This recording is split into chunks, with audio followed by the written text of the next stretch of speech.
Добрый день, меня зовут Павел, я из IT-департамента компании APL. Давайте сегодня поговорим о том, как посмотреть квалификации моей команды. Для этого я перехожу в свой бэк-офис.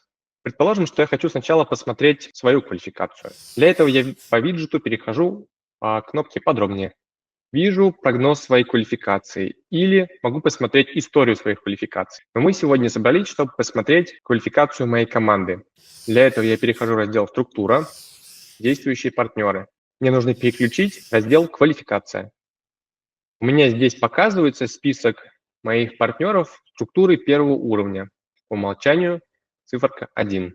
Я сортирую таблицу по колонке «Возможная квалификация», получаю тех партнеров, у кого возможно получение квалификации за текущий месяц. Также я могу посмотреть по максимальной квалификации, отсортировать, или по предыдущей полученной квалификации за прошлый месяц. Отлично. Также я могу переключить более глубокие уровни, например, второй, и получить список партнеров глубже. Альтернативным способом поиска будет поиск через мастер отчетов. Давайте провалимся в мастер отчетов через отдел «Статистика», мастер отчетов.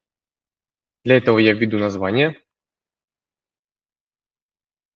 выберу показатель. Например, я хочу увидеть всех партнеров моей структуры с максимальной квалификацией «Корпоративный директор». Выбираю следующие опции.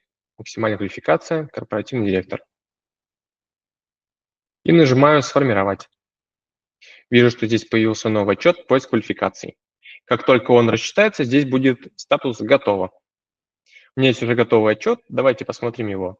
Вот отчет «Максимальная квалификация «Корпоративный директор».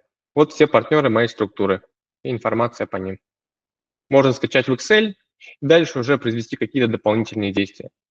Вот так просто можно найти информацию по квалификациям ваших партнеров, уже полученных или планирующихся. До новых встреч!